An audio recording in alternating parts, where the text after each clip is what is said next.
Alors, Madame Louis Péchat, vous nous arrivez de Brest, de l'Université de Bretagne occidentale. Vous étiez chargé de nous dire ce que vous pensez, puisque vous êtes le juriste de l'étape. Nous avons conçu nos tables rondes. Un médecin, un juriste, un sociologue, un philosophe ou une ouverture sur la société civile. Vous êtes le juriste de service. Monsieur Sureau vous a un petit peu brûlé l'étape, mais comme il vous a interpellé de façon assez pointue, vous allez certainement nous répondre. Mais avant de vous donner la parole, je voudrais vous raconter une toute petite anecdote qui va dans le sens de ce que vous expliquiez tout à l'heure. Vous vous souvenez que le 17 mars, j'ai pris le micro pour dire « Y a-t-il la gynécologue dans la salle ?» Éclat de rire général, et nous avions Jacques Lansac, le président du syndicat du collège des obstétriciens français qui était là, et on a dit à monsieur Lansac, il y a une dame là-haut qui requiert peut-être vos soins. En fait, c'était une jeune femme qui passait sur le trottoir devant la maison du barreau, qui manifestement a été prise de contraction, qui est rentrée pour dire est-ce qu'on peut m'aider, est-ce qu'on peut m'appeler un taxi parce qu'il faudrait que j'aille à l'hôpital. On lui a dit mais madame, il y a plein de gynécologues ici. Jacques Lansac, président du collège, est immédiatement monté. Il est resté une demi-heure auprès d'elle. Le SAMU est arrivé, elle est hospitalisée, elle a accouché, la mère et l'enfant se portent bien. Je voulais quand même vous faire part de cet événement. C'était pas au croisement du boulevard, mais c'était à la maison du barreau. Donc c'est vraiment formidable et je voulais vous raconter cette petite histoire. Madame Louis Péchat, vous avez la parole. Merci. Bon, quel dommage que le professeur Sureau. J'ai des problèmes de micro. Ah.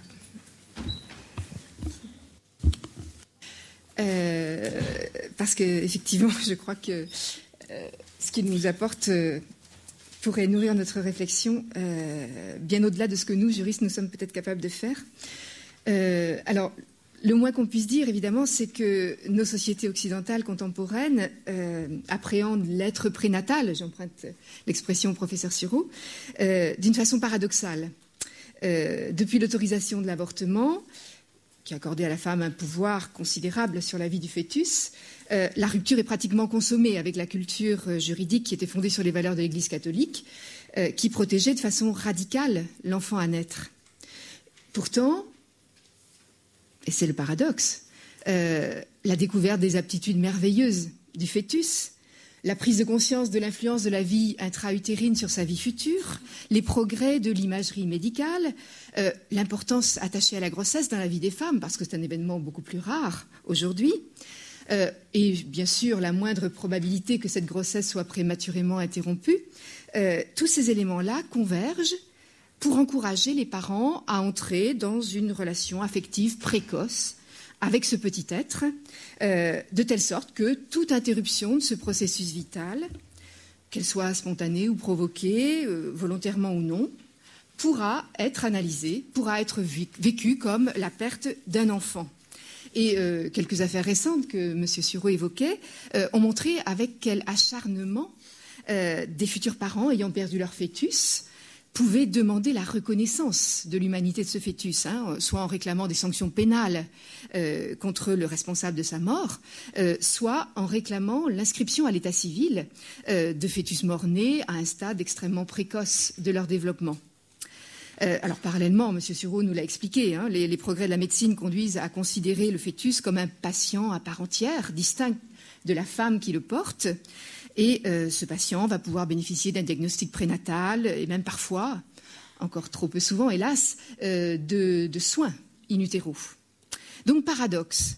Et en présentant les choses de façon caricaturale, j'en conviens, on pourrait dire que par le passé, sous l'influence des valeurs de l'Église catholique, on protégeait juridiquement le fœtus comme une personne, mais que l'on n'aimait pas encore. Parce qu'on ne le connaissait pas. Et qu'aujourd'hui, on l'aime, mais sans le considérer comme une personne. Alors, cette ambivalence qui se répercute nécessairement sur les règles de droit suscite le débat et parfois le malaise. En réalité, on peut se demander si la sollicitude de nos contemporains ne s'applique pas davantage au projet parental qu'à l'être prénatal en lui-même. Alors, c'est une approche que certains considéreront comme scandaleusement utilitariste, que d'autres jugeront parfaitement naturel, selon nos sensibilités philosophiques, culturelles, religieuses. Je vous propose d'essayer de vérifier si le droit ne s'intéresse pas aujourd'hui à l'enfant à naître essentiellement en ce qu'il est un instrument de réalisation de ce projet parental plutôt qu'en lui-même. Alors, nous cantonnerons le débat au fœtus, puisque c'est le thème de la journée qui nous rassemble. On parle de fœtus à partir du moment où l'enfant à naître commence à présenter les caractéristiques de l'espèce, donc pour l'homme, grosso modo, à partir du 3e mois de grossesse. Donc, pour le moment, tout au moins, tant qu'on n'a pas progressé dans l'utérus artificiel, il ne peut pas s'agir d'un fœtus in vitro. Et c'est sans doute ce qui le distingue radicalement de l'embryon, dont il a été question lors de la première journée. Le fœtus est un être utéro-dépendant. C'est un accro du ventre maternel. Alors, une fois l'enfant installé dans l'utérus maternel, le droit ne fait plus référence à la distinction des biologistes entre embryon et fœtus. Ce n'est pas une notion juridique, la distinction embryon-fœtus, une fois qu'on est in utero. Mais le droit attache tout de même des effets juridiques au franchissement de certains seuils dans le déroulement de la grossesse, seuil au-delà duquel l'IVG n'est plus possible, sauf motif médical, et puis surtout seuil de la viabilité, qui emporte de nombreuses conséquences juridiques qu'évoquait M. Sureau tout à l'heure. Pourquoi ? Bien sûr, le caractère continu du processus du développement humain rend nécessairement arbitraire la fixation de seuil. Mais on sent bien que plus l'être prénatal avance dans son développement, plus il s'impose à la communauté des hommes comme un des siens. Évidemment, la question va se poser du statut juridique de cet être qui est encore caché dans le sein maternel, mais qui nous ressemble déjà. Les termes du débat peuvent être posés de façon caricaturale, voire même peut-être de façon provocatrice, en se demandant, M. Sureau a déjà apporté la réponse tout à l'heure, mais on va quand même essayer de se poser la question, le fœtus est-il une personne, sujet de droit, ou bien ne serait-il qu'une pars viscerum matris, une partie du corps de la mère à laquelle s'appliquerait le régime juridique du corps de la mère. Nous essaierons de montrer qu'au regard de notre droit, il n'est à proprement parler ni l'un ni l'autre, mais que la vérité se situe probablement in medio stat virtus, ou mediocritas, je ne sais pas, dans un statut spécifique à propos duquel la réflexion juridique à laquelle nous invitait M. Sureau n'a pas encore abouti à un consensus, loin de là. Alors, d'abord, le fœtus peut-il être considéré juridiquement comme une personne ? La question est généralement obscurcie par une confusion des champs juridiques et philosophiques. À la question qui nous est posée par les organisateurs de ce colloque, le fœtus a-t-il des droits ? La réponse du droit français, clairement, c'est non. C'est non parce que, pour avoir des droits, il faut être sujet de droit, donc il faut être une personne juridique, ce que le fœtus n'est pas. Il va falloir néanmoins qu'on se demande si l'absence de personnalité juridique du fœtus exclurait nécessairement sa protection en tant que personne humaine. Donc, je vous propose d'abord de nous demander s'il est une personne juridique. Nous connaissons déjà la réponse, mais d'essayer de comprendre pourquoi il n'est pas considéré comme une personne juridique, puis de voir s'il pourrait être considéré comme une personne humaine juridiquement protégée. Le fœtus, personne juridique, pour comprendre le refus du droit français, il faut bien comprendre à quoi renvoie cette notion de personnalité juridique.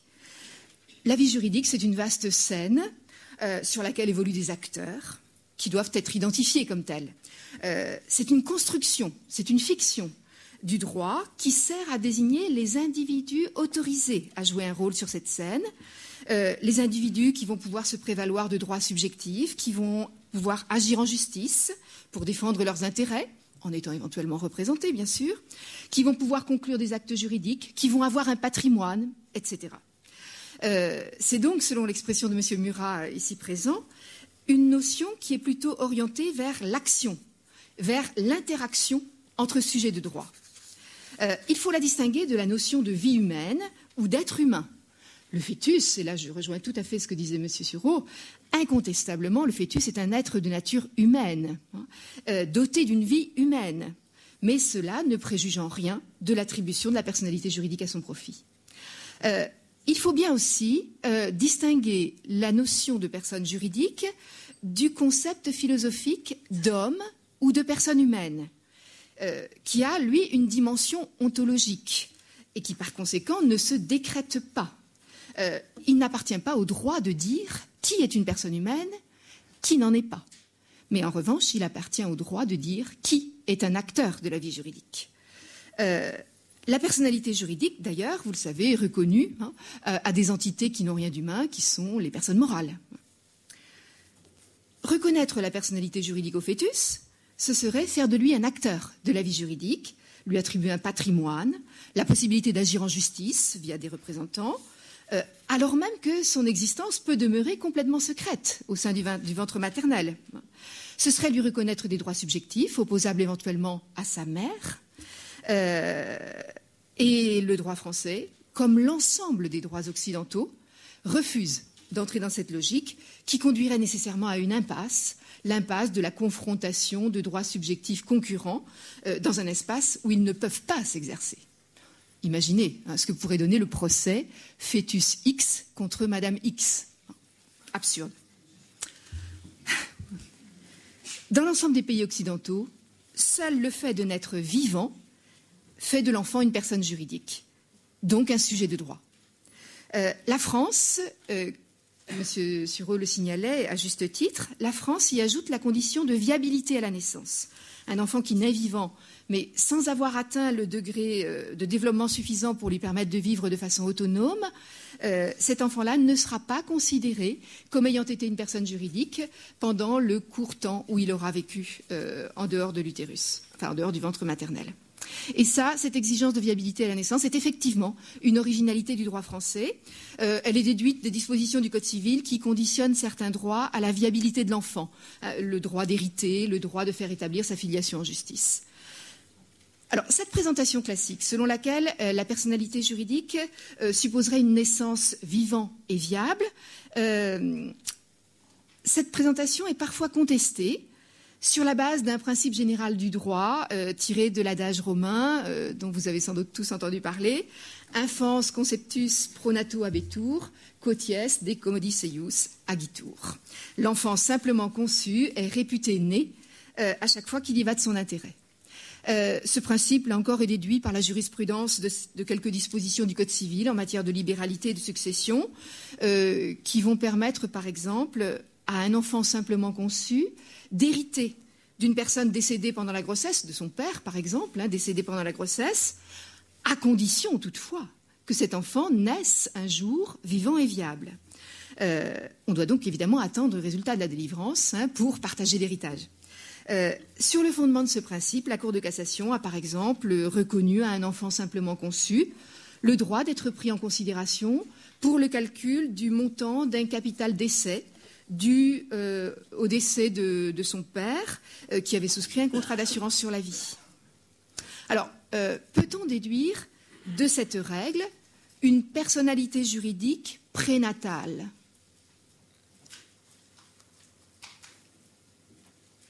Certains le pensent, mais ils sont bien obligés de reconnaître que cette personnalité ne pourrait alors être que conditionnelle, puisque le fœtus, s'il ne naît pas un jour vivant et viable, sera considéré comme n'ayant jamais eu la personnalité juridique.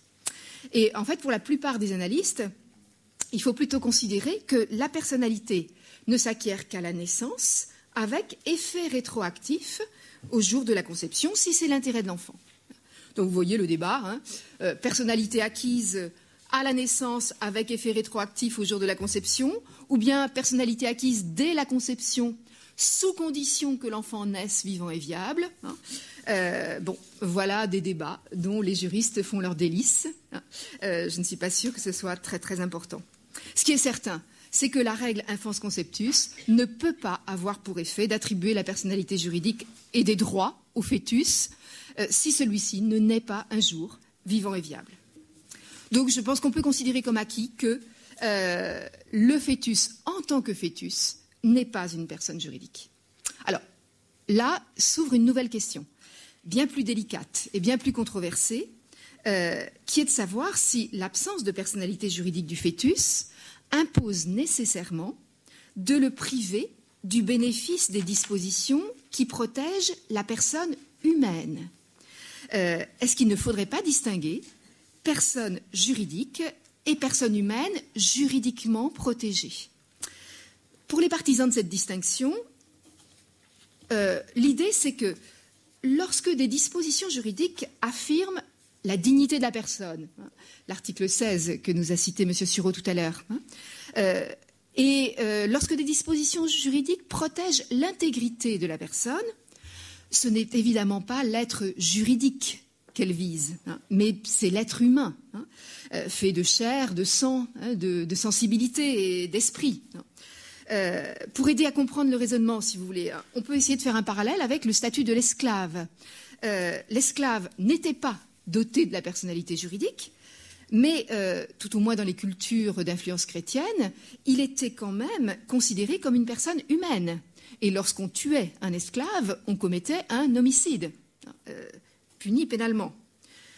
Donc, si l'on admet cette distinction, si l'on admet que la personnalité juridique et la personnalité humaine juridiquement protégée ne se confondent pas forcément, s'ouvre alors évidemment l'immense champ des controverses sur le moment à partir duquel l'être humain deviendrait une personne humaine protégée en tant que telle par le droit. Le fœtus peut-il être considéré comme une personne humaine juridiquement protégée? L'enjeu du débat, c'est de savoir si les dispositions juridiques internationales ou internes qui protègent la personne, sans précision, ou la personne humaine, sont applicables au fœtus. Alors évidemment, on pense à l'article 16 qu'on a évoqué tout à l'heure. On pense aussi, bien sûr, aux dispositions du Code pénal qui comporte un titre consacré aux atteintes à la personne humaine. Il faut se demander si ces dispositions sont applicables au fœtus. Et puis on pense aussi à l'article 2 de la Convention européenne des droits de l'homme qui énonce que le droit de toute personne à la vie est protégé par la loi. Le fœtus, la vie du fœtus, est-elle protégée par cette disposition? La question du respect dû à la vie du fœtus et à la protection de dû au fœtus et à la protection de sa vie, cette question-là est extrêmement sensible, évidemment, dans tous les pays, et elle s'est cristallisée autour de deux points essentiels. Le droit à l'avortement, bien sûr, et, ce qu'évoquait M. Sureau tout à l'heure, la sanction pénale de l'auteur d'une faute qui provoque involontairement la mort d'un fœtus. Sur le droit à l'avortement, pratiquement tous les pays européens, et plus largement la plupart des pays occidentaux, admettent la possibilité pour la femme de demander l'interruption de sa grossesse, mais dans des conditions qui sont assez variables d'un État à l'autre. On n'a pas le temps de les développer. Ce qui est important de constater, c'est que certains États se contentent de dépénaliser l'IVG dans certaines circonstances, alors que d'autres admettent un véritable droit pour la femme d'obtenir une IVG lorsque les conditions légales sont remplies. Je parlerai simplement de la France, mais en la comparant à ce qui se passe en Allemagne pour essayer d'éclairer notre question du statut du fœtus.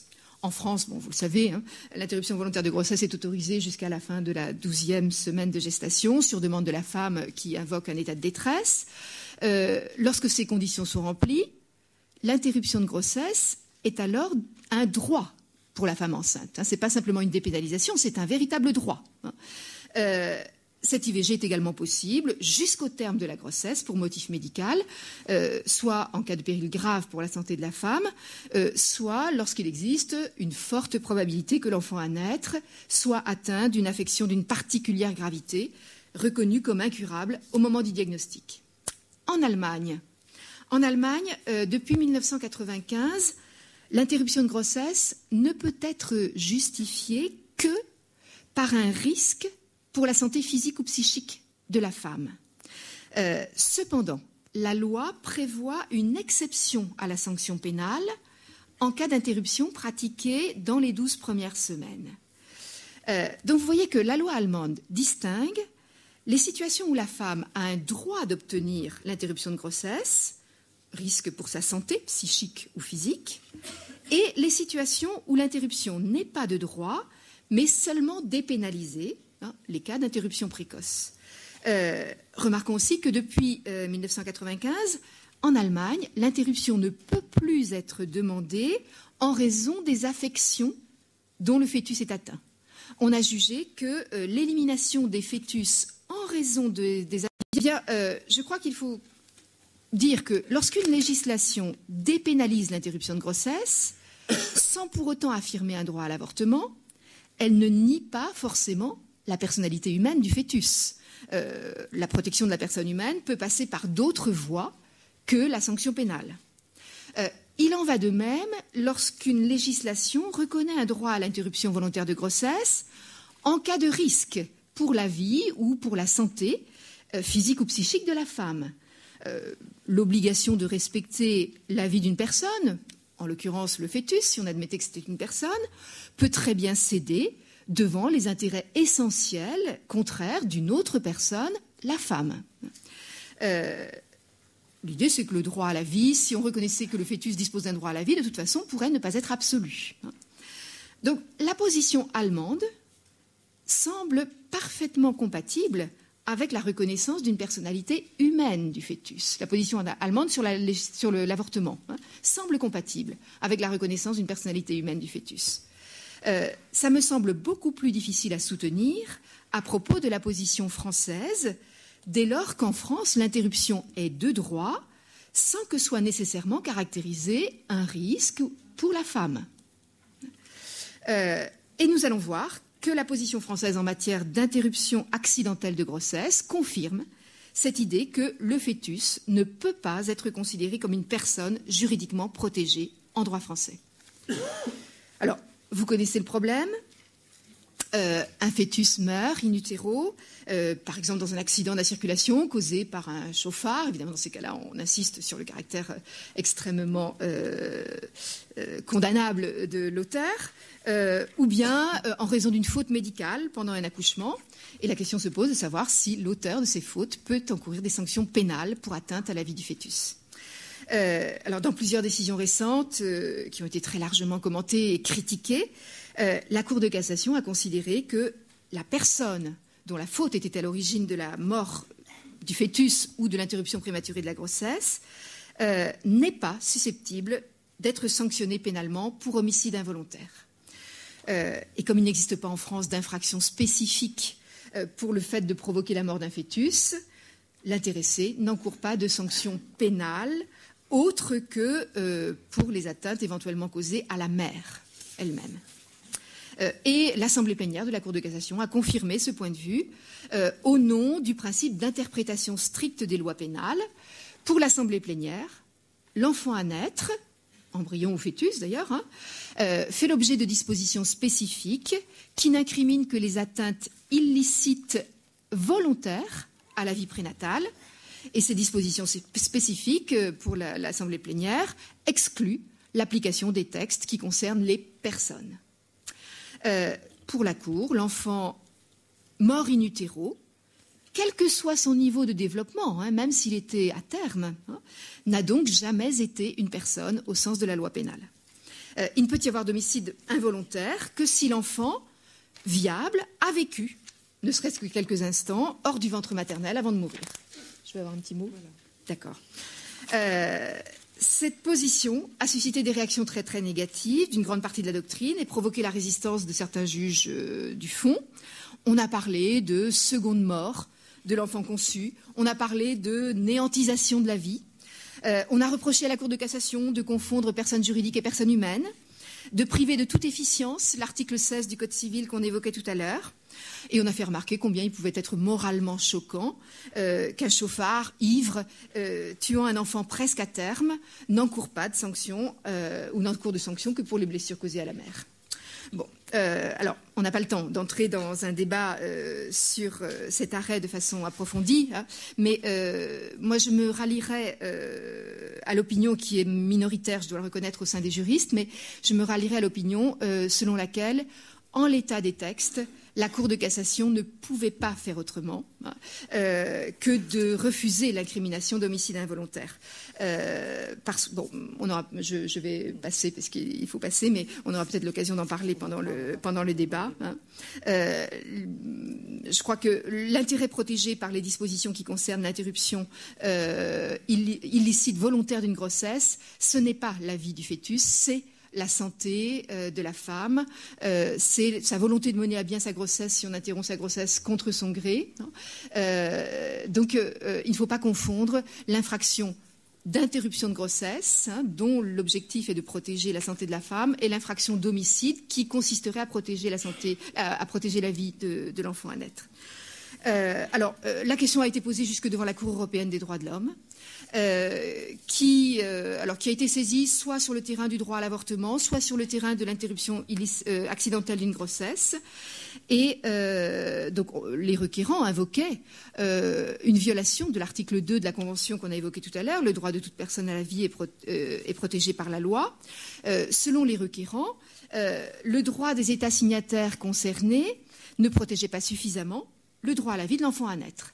Ce qui, évidemment, obligeait d'abord la Cour européenne à se poser la question de savoir si le fœtus pouvait être considéré comme une personne bénéficiant de ce droit à la vie. La réponse de la Cour européenne a évolué de façon un petit peu subtile au cours des dernières années. L'idée, c'est que la Cour européenne n'a jamais exclu que l'enfant à naître puisse être considéré comme une personne au sens de l'article 2 de la Convention. Mais elle considère que, de toute façon, à propos de l'avortement, si le fœtus était une personne, son droit à la vie ne serait pas absolu et devrait être concilié avec le droit au respect de la santé physique et psychique de la femme, droit appréhendé en l'occurrence de façon assez extensive. Et puis, à propos de l'interruption accidentelle de grossesse, vous connaissez tous l'affaire Vaux contre France, rendue en 2004 par la Cour européenne, qui cette fois s'est attaquée frontalement à la question de savoir si le fœtus pouvait être considéré comme une personne au sens de la Convention. Malheureusement, on va voir que la réponse nous laisse un peu sur notre faim.